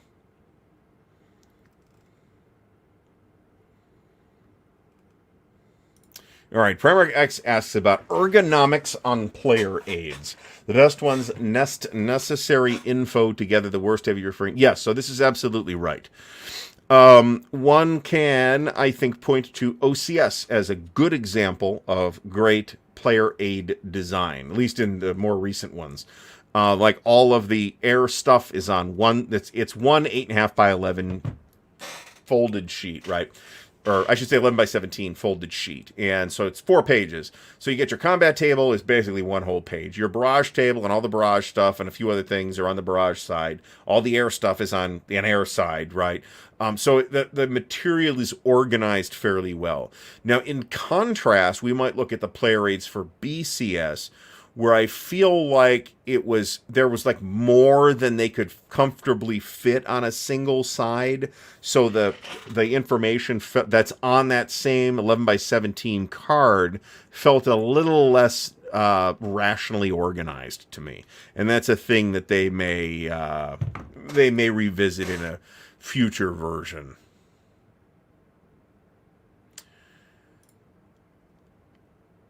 I am, of course, intimately familiar with those RPG products, the Middle-earth role-playing products from Iron Crown Enterprises. The map artist back in the day, as I think John Madison pointed out, was Pete Fenlon, that did the old Middle-earth maps for Iron Crown's Middle-earth role-playing game, which had its share of challenges, let's say, but it was definitely all built from a perspective of great love for the material.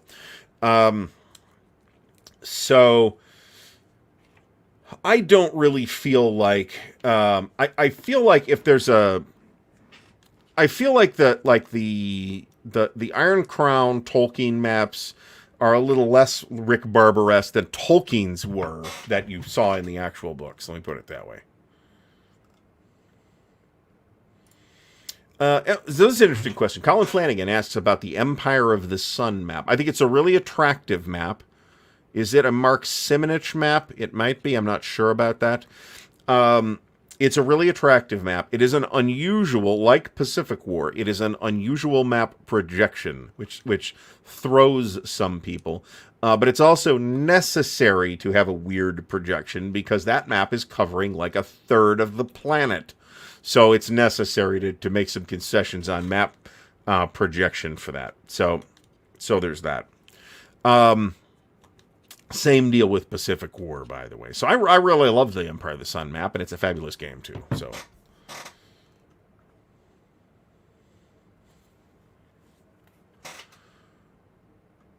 all right. Yezemhoser House Rules. I have no idea who this is. Overlord and Killing Ground, those are nice maps. And again, New England Simulations, man, those are very strong maps. And I have always, it's been my position since literally the 90s that the best looking maps in wargaming are the great campaigns of the American Civil War maps. That is a relatively high priority thing to get on a table once I get this table done. So, and I'll be able to put, I could actually fit, on a 4x8 table, I could fit two map games, assuming minimal additional footprint necessary. I could fit two map games or one 4-map game. Or, if it's that compact, I could fit a 4-map game and a 1-map game. Depends. I'm still going to have another table in here, so...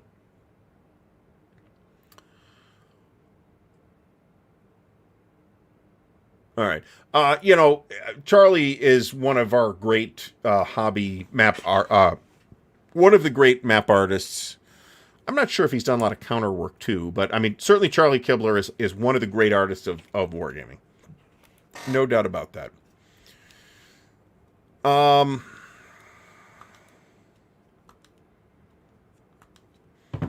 got to really bust out Into the Woods. I really haven't looked at it particularly closely yet.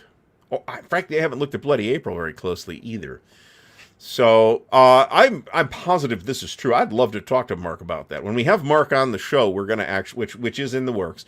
Thanks to Marty, I'll point out. So thanks, Marty, for making that introduction. I may well ask about that. So Eric Goebel mentions GRDs over there. So at one point, GRD decided it would be a great idea if instead of doing the rest of the stuff, they needed to complete World War II using the Europa system, that it would be a cool idea to start working on Pacific games and World War I games. So they did a series called Glory that was the Pacific, which they did, I want to say, 3 games on. Might have only been 2.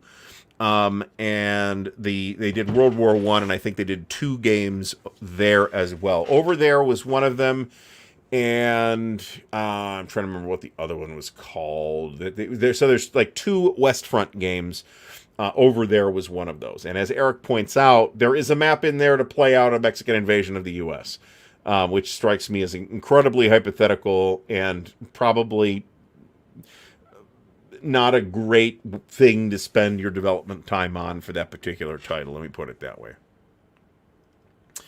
If you are careful with your maps, there's no reason they can't last a long time.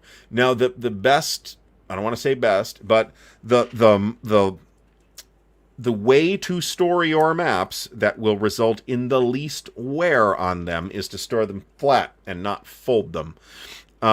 Most people don't have, well, I shouldn't say that, but if you've got more than a couple of games, you can get yourself an artist's portfolio. It's like a big flappy suitcase looking thing that will fit a 22 by 34 inch map, and you can keep all your maps in there.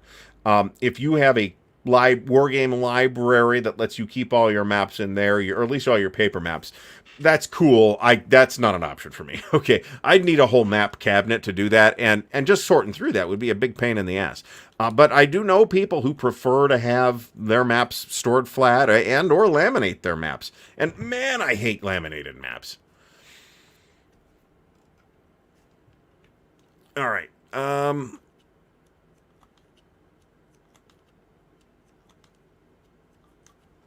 All right, so we're trying to catch up here. We're about 5 minutes behind now. Glory and Empire is from Lock and Load, not DVG. So that's kind of what I thought, where I thought that was going. The iLoud games. Okay, so the Glory and Empire, the first game anyway, is two Peninsular War battles. There's the Sound of Drums iLoud game that's coming. There's the Labatai iLoud game that's coming.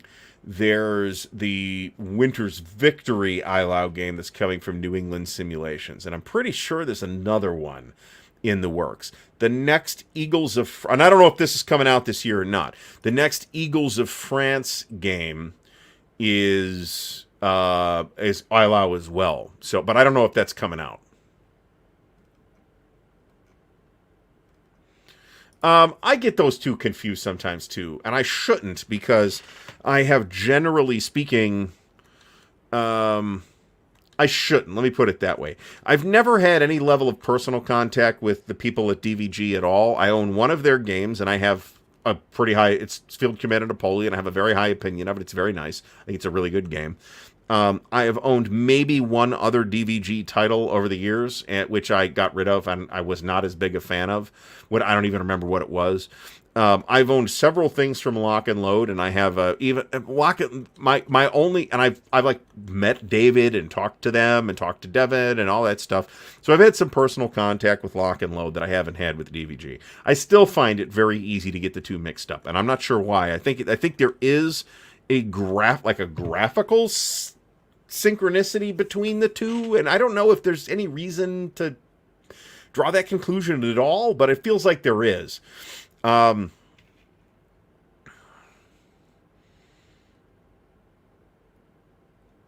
I haven't gotten to these either. These look very promising, and I've some people whose opinions I strongly respect have very high opinions of them.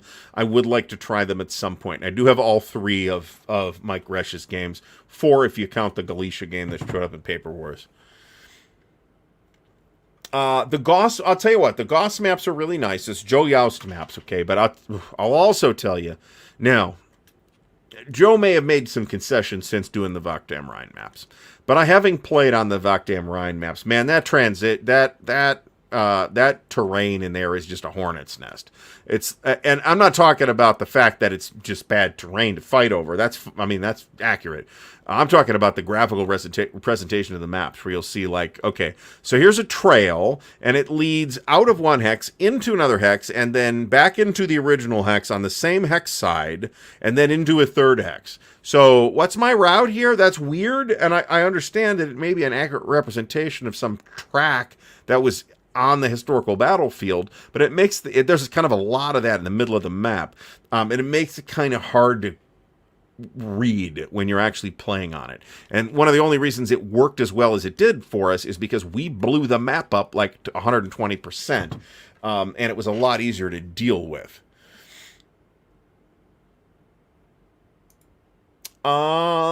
So the new Gale Force 9 Dune board game. Are we talking about the Gale Force 9 remake of the Avalon Hill Dune? Because I have that, and I've played it, and it is a very nice rendition of that game. I feel like it doesn't really try to recreate the novel. It tries to evoke the novel. Let me put it that way. I generally have the Clash of Arms. This is a really good example, actually, of functionality versus artistic beauty. All right. I think relatively few people will contest the fact that the Labatai counters are generally really attractive. However, they're not the most practically designed counters anywhere. That's for sure. There's critical information that is needed on the counters, that is on the backs of the counters. That is not... That's like a game design thing too, not just a counter design thing.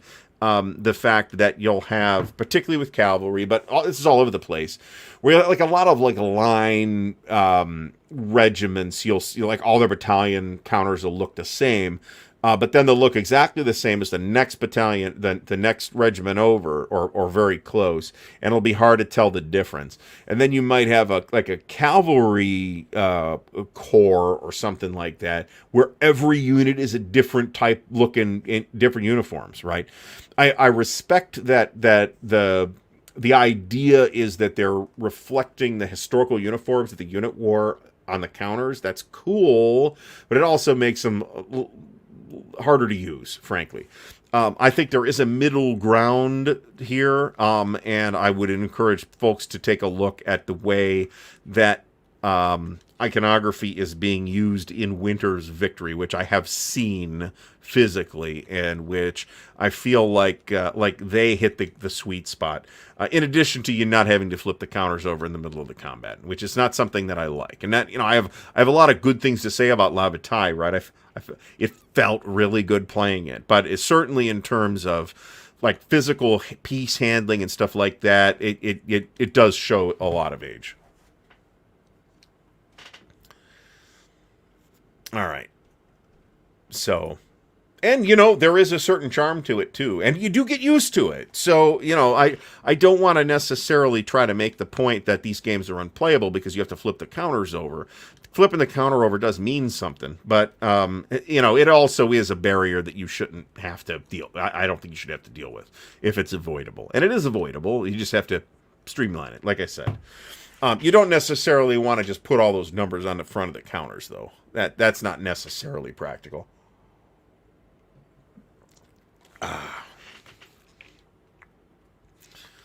Definitely good on the rocks. Although the rocks are long gone at this particular point. All right, so we were over 150 at some point tonight. There's been Mo Romaniak, thanks for stopping by. There's been some.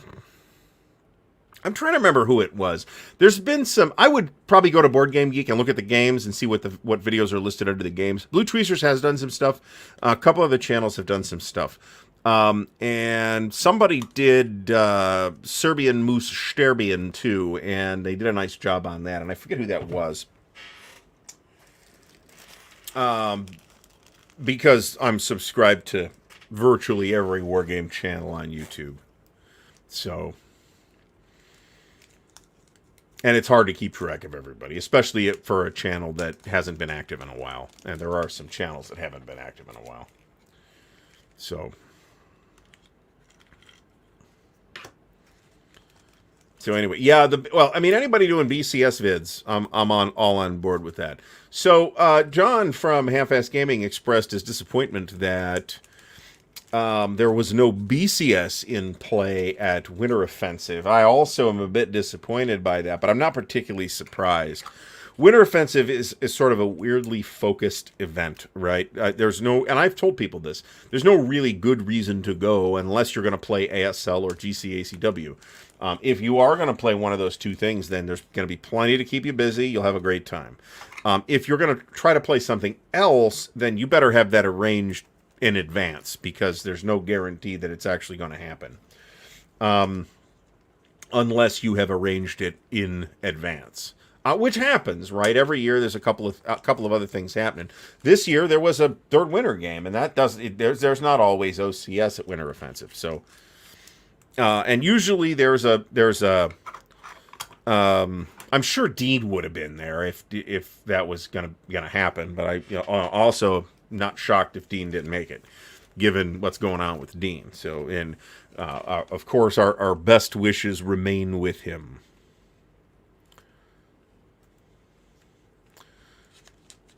Nathan Wise Guy History has been somewhat less active lately because he had some kind of lifestyle change, but great channel, more than worth your time, and has done a lot of really great breakdowns of. I don't remember who was there, to be honest. Both Curtis and Chip are on the East Coast. Chip's up in New England, I thought, and I thought Curtis was in or near Baltimore. But I don't know. Oh, okay, excellent. So Ericore did show up. There were like 2 games of Ericore.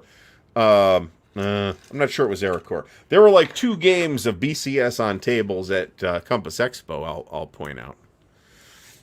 I think Nate from Wise Guy History is still doing great stuff, but he's just doing less of it now, that's all. Marty says Curtis was not at Winter Offensive this year. I'm not hugely shocked by that. I'm not hugely shocked by that. I feel like there's some additional leveraging. I don't want to like position this as me complaining about MMP.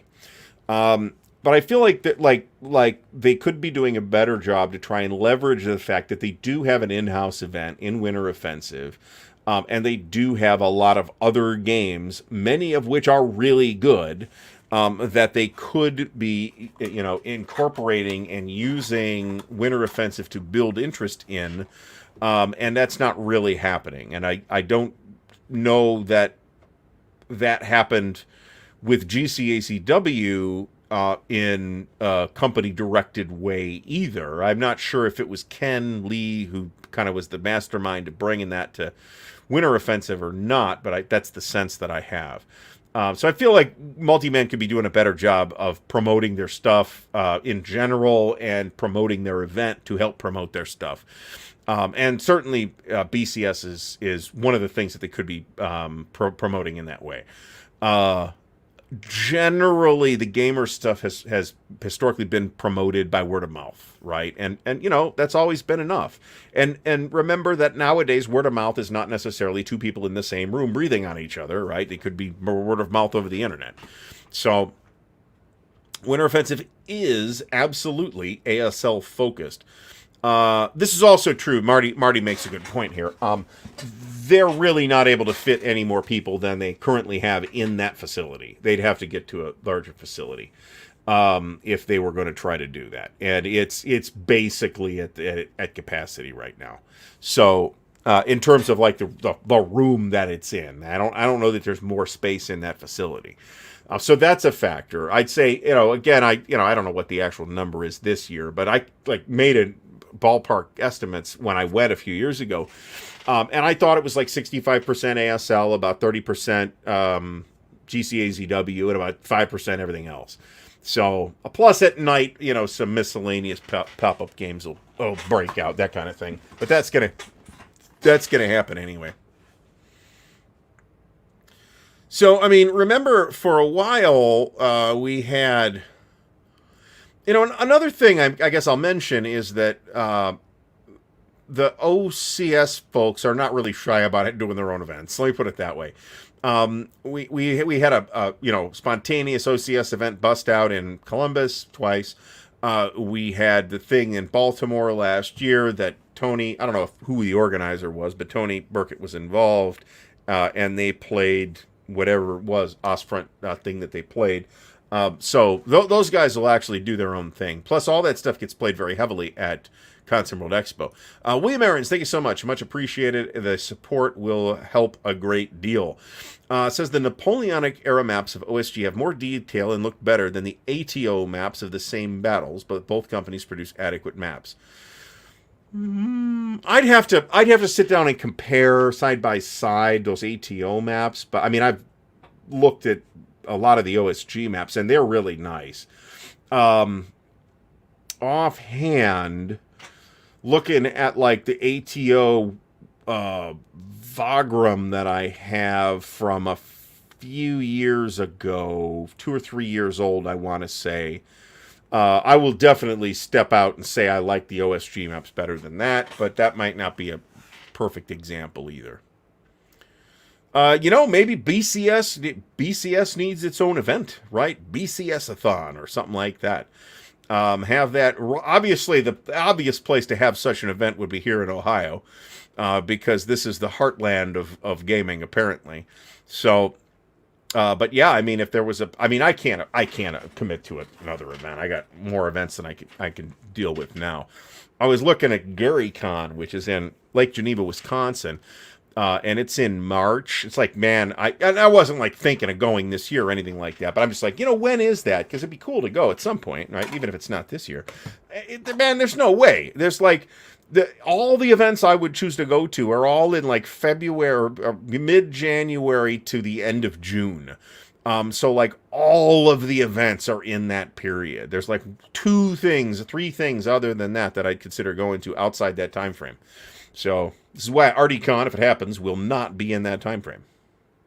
So, Panzer's Last Stand is one that I haven't. The two that I haven't played are Panzer's Last Stand and now Valley of Tears.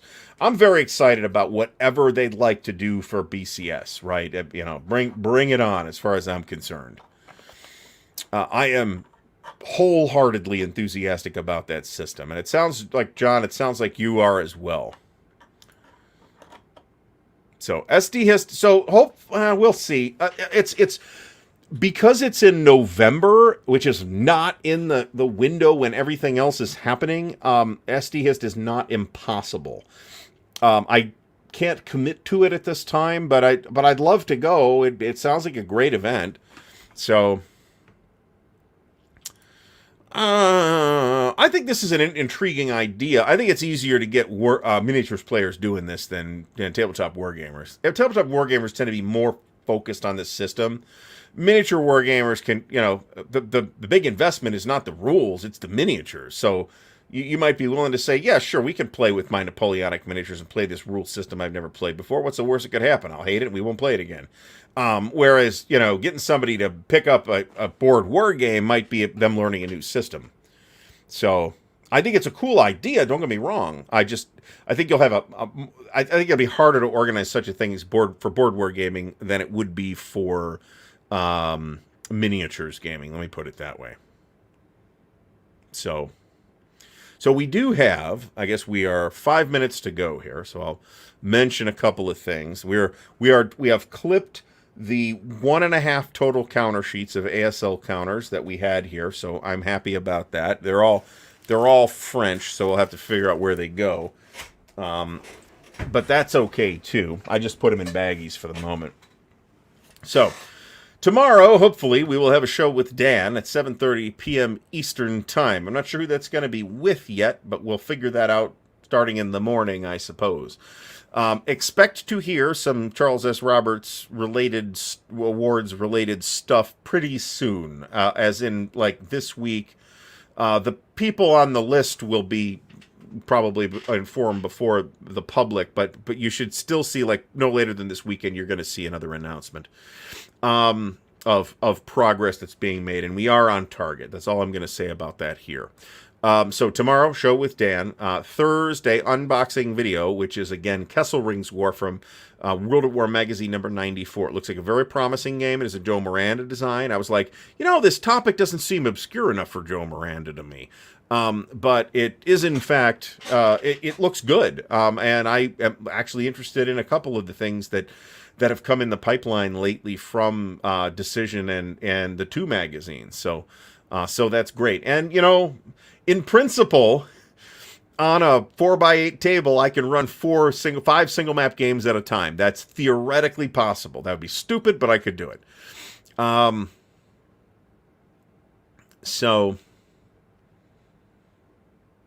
yeah, I do. I think it's, for clarity here, I think this is a good idea too. I just see more resistance to doing it with tabletop board war gamers than with miniatures players, right? So, and I have heard of the Society for Ancient Wargamers, but I otherwise know nothing about them. I mean, you'd think the HMGS people would be amenable to some idea like this as well.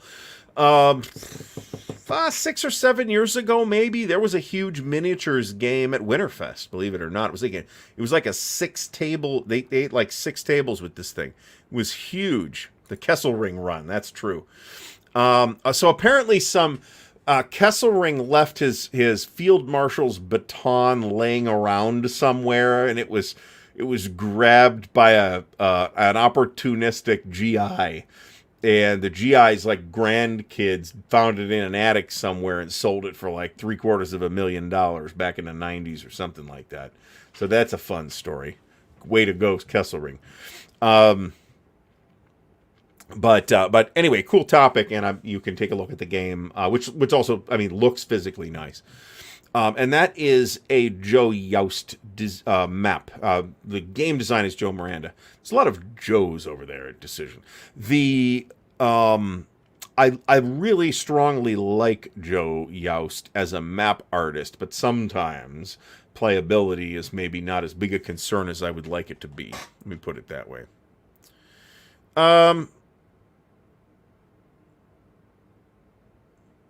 I mean, cool. Well, you guys got Tempe out there, right? So you just do it at Tempe. You don't need a dedicated event.